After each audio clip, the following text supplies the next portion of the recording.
सागर का जल वाष्प बनकर उड़ता है, तब वो हमें दिखाई नहीं देता। मेघ उस जल को अपने भीतर छिपा लेते हैं, लंबी यात्रा करते हैं, प्रयास करते हैं कि वो जल सदा उनके भीतर छिपा रहे। परंतु जब वायु का वेग उन्हें उड़ाकर किसी पर्वत से ले जाकर के टकरा देता है, तब उन मेघों को बरसना ही पड़ता है, क्योंकि यही नियति है, यही प्रकृति है। क्योंकि जल को सागर में जाकर मिलना ही है। ठीक ऐसा ही हमारे साथ भी होता है। हम सत्य को अपने मन के मेघों में चाहे जितना छिपाने का प्रयास कर लें, परंतु समय की आंधी उसे वास्तविकता के पर्वत से ले जाकर के टकराकर हमारे समक्ष ले ही आती है। जिस भय के कारण आप सत्य को सामने नहीं लेकर आना चाहते, एक दिन वही भय हमारे समक्ष आकर खड़ा हो जाता है और फिर हम लाचार हो जाते हैं, क्योंकि हमने उस भय का सामना करने की तैयारी नहीं की होती। इसलिए सत्य से भागे नहीं, उसे छिपाए भी नहीं, उसे स्वीकार करें। भविष्य की बड़ी विपत्ति से बच जाएंगे। हम सभी के जीवन के लिए मित्रता बड़ी महत्वपूर्ण है। हम सभी अपने जीवन में अपने अपने मित्र चुनते हैं। मित्र वो होता है जिसके साथ रहने में, जिसके साथ समय बिताने में आनंद मिले। किंतु क्या मित्रता का अर्थ केवल इतना ही है? मित्रता होनी चाहिए जल और दूध की भांति।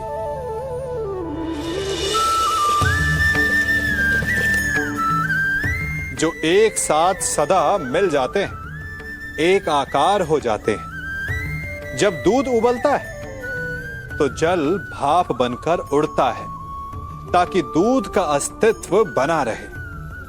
जब यह मिश्रण उफनता है, तब दूध पात्र से पहले गिरता है, ताकि वो जल को बचा सके। मित्रता भी इसी प्रकार होती है। किंतु यदि दूध में तनिक भी खटास आ जाए, तो वो दूध को फाड़ देती है। ठीक इसी प्रकार यदि मित्रता में संदेह आ जाए, तो वो मित्रता को समाप्त कर देता है। इसलिए मित्र बनाएं, किंतु झूठे संदेह से सावधान रहें। भिन्न भिन्न प्रकार के पात्रों को देख रहे हैं आप। क्या आप बता सकते हैं कि इन पात्रों में क्या रखा है? आपको लग रहा होगा कि इसमें भिन्न भिन्न प्रकार के द्रव्य है ना? परंतु ऐसा नहीं है। इन सभी में एक ही जल है। देखिए,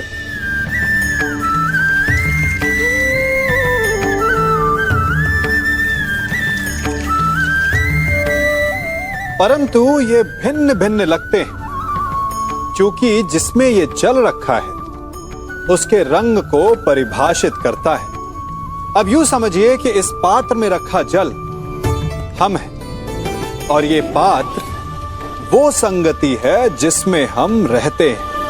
हमारी संगति के गुण धर्म हमें, हमारे व्यक्तित्व को, हमारे संप्रेषण को बहुत प्रभावित करते हैं। इसलिए अपनी संगति पर जिनके साथ रह रहे हैं, उन्हें चुनने में सावधानी बरतें, क्योंकि जल को अपना पात्र चुनने का अधिकार नहीं है, किंतु हमें अपनी संगति चुनने का अधिकार अवश्य है।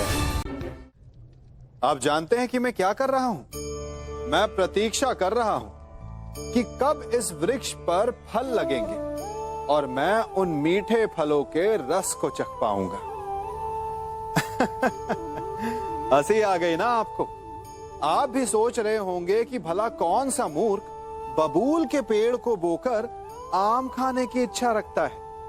यदि कांटे बोए हैं तो फल नहीं, कांटे ही मिलेंगे।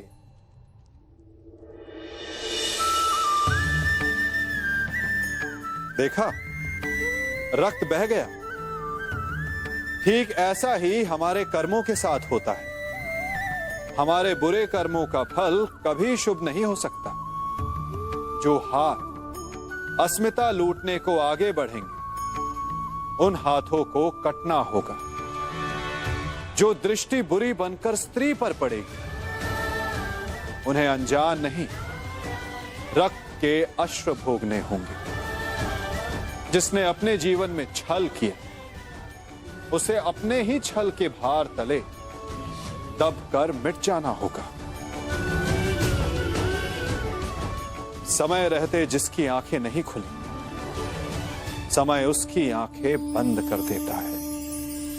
इस सिंह को अखेट करते देखा है। हमें लगता है कि सिंह तेजस्वी है, बलशाली है, तीव्र है, इसलिए वो अखेट कर पाता है। परंतु इस अखेट के दूसरे पक्ष को भी देखने का प्रयास कीजिए।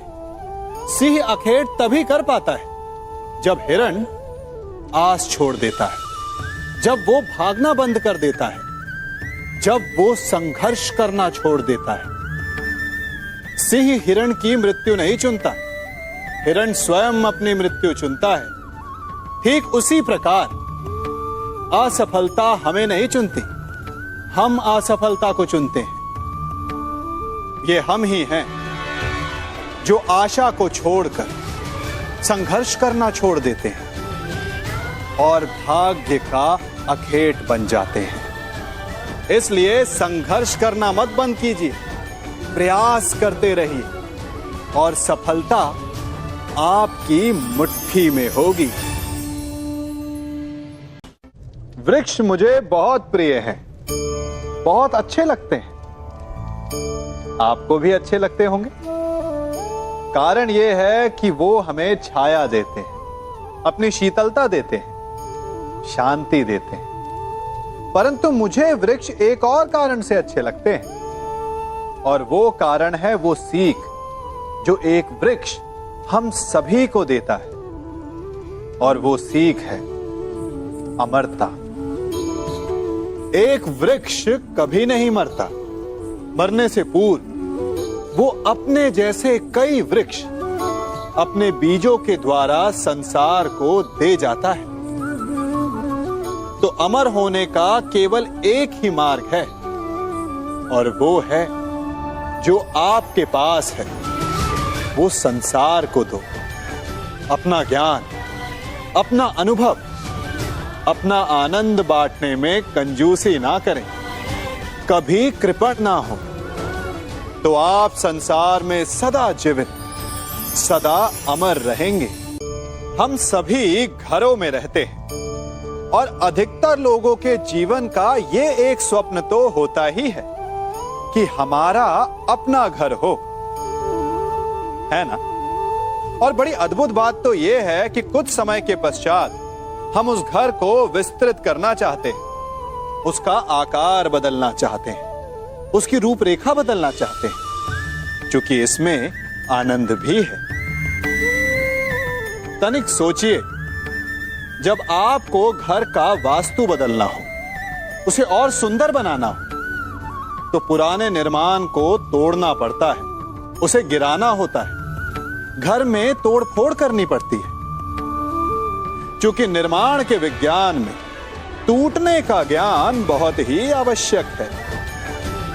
ठीक उसी प्रकार यदि आपके जीवन में समस्याएं, विपदाएं या बाधाएं आपको थोड़ा तोड़ें, तो इसे संकेत समझिए कि आपके भीतर कुछ नया बनने वाला है, कुछ नए का निर्माण होने वाला है। और स्वागत करें इस नए निर्माण का, अपने जीवन के इस नए युग का। जब घर में अंधकार छा जाता है, तो प्रकाश लाने के लिए आप क्या करते हैं? दीपक ढूंढते हैं और उसकी लौ को प्रज्वलित करते हैं, और फिर अंधकार अपने आप दूर हो जाता है। अब आप कहेंगे कि इसमें कौन सी नई बात है? यदि अंधकार को दूर करना है, तो दीपक की लौ को प्रज्वलित तो करना ही पड़ता है। यही बात तो समझने की है। यदि अंधकार से लड़ना है, तो अंधकार का सहारा नहीं लिया जा सकता, उसके लिए प्रकाश की आवश्यकता होती है। घृणा का अंत करना है तो उसे घृणा से अंत नहीं किया जा सकता, उसे प्रेम की आवश्यकता होती है। शत्रुता का अंत शत्रुता से नहीं किया जा सकता, उसे क्षमा की आवश्यकता होती है। यदि आपको नकारात्मक ऊर्जाओं से लड़ना है तो स्वयं को सकारात्मक बनाना होगा, और तभी आपके जीवन में वास्तविक आनंद आ सकेगा। एक ना एक बार हर युवा के जीवन में एक ऐसा समय आता है जब उसे लगता है कि उसके माता पिता उसके साथ बहुत कठोर हो रहे। मैं आपसे पूछता हूं, क्या आपने कभी कुम्हार को मटकी बनाते हुए देखा है? वो गीली माटी से मटके को चाक पर आकार देता है, और वास्तविक आकार वो मटकी को तब देता है जब वो लकड़ी के संभल से मटके को बाहर से पीटता है। हम सभी उस कुम्हार को मटके को पीटते हुए देखते हैं, परंतु उस कुम्हार के उस हाथ को नहीं देखते जो मटके को भीतर से बाहर की मार से सहारा दे रहा है। हमारे माता पिता भी ऐसे ही होते हैं। अपनी संतान के भले के लिए, उसके भविष्य को आकार देने के लिए कभी कभी वो कठोरता को भी अपनाते हैं। आप केवल उनकी कठोरता को मत देखिए, उस संभल को भी देखिए जिसने आपको भीतर तक से संभाल कर रखा है। वृक्ष से टूटकर गिरे पत्ते को तो आप सभी ने देखा होगा। वो कुछ ही देर में मुरझा जाता है, पीला पड़ जाता है, सूख जाता है। वायु का वेग उसे उड़ाकर कहीं और ले जाता है, पैरों तले पिसता है, वर्षा के जल में गलता है। तो क्या यही अंत है? नहीं, इसके पश्चात क्या होता है वो विचारणीय है। एक पत्ता गलकर, सूखकर, पिसकर उसके अवशेष धरती में रिसते हैं और खाद बनते हैं, और उसके पश्चात वो खाद पेड़ की जड़ों में जाकर मिल जाता है और नवजीवन देता है एक और नए पत्ते को। अर्थात कहीं भी कभी भी कुछ भी ना अयोग्य होता है ना बेकार होता है। इसलिए कुछ नष्ट हो जाने की चिंता करे बिना उसे आप समाज के हित में लगा दीजिए। विश्वास कीजिए, वो वस्तु, वो प्रयास कभी नष्ट नहीं होगा।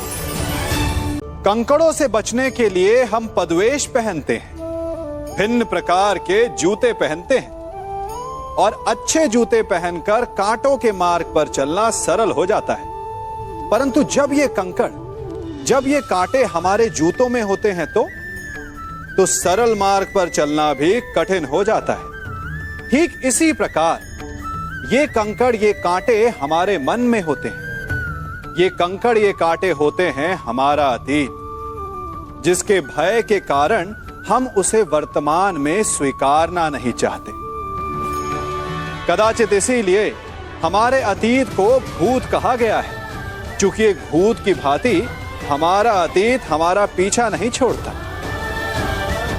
इसलिए अपने अतीत के भयावह घटनाओं से भागे नहीं, उसे स्वीकारें। विश्वास कीजिए, आपका जीवन सरल हो जाएगा। कभी किसी पक्षी को घोंसले की नींव बनाते देखा है? अथक परिश्रम करके तिनका तिनका बिटोर कर वो पक्षी अपना घोंसला बनाता है, अपनी संतान के लिए एक सुरक्षित घर बनाता है। और फिर कहीं से तीव्र आंधी आती है, भारी वर्षा होती है, और उसका घोंसला तिनका तिनका करके बिखर जाता है। फिर वो पक्षी क्या करता है? वो रोता नहीं, ना ही विलाप करता है। वो बिना विलंब करे फिर से अपना घोंसला बनाना प्रारंभ कर देता है और सफलता पाता है। फिर हम क्यों छोटी छोटी असफलता से भयभीत होकर परिश्रम करना छोड़ देते हैं? एक बात सदा स्मरण रखिएगा, हर वृक्ष कुल्हाड़ी की एक मार से नीचे नहीं गिरता। हर चट्टान घन के एक प्रहार से नहीं टूटती। सफलता पाने के लिए अनावरत परिश्रम करना ही मात्र एक मार्ग है। स्मरण और मरण, सुनने में दोनों शब्द एक जैसे प्रतीत होते हैं, परंतु अपने जीवन के प्रारंभ से स्मरण कीजिए तो सबसे पहले आपको किनका स्मरण होता है? उनका जिसने आपके जीवन को आनंद से भर दिया, प्रसन्नता के पलों से भर दिया, या उनका जिसने आपके जीवन को कष्टों से भर दिया। जो भी इस संसार में आता है उसे एक न एक दिन तो जाना ही है, परंतु जो केवल अपने लिए जीता है उनका केवल मरण होता है, परंतु जो दूसरों के लिए जीते उनका सदा स्मरण होता है, और जिनका स्मरण होता है वो मृत्यु के बाद भी नहीं मरते। मैं वचन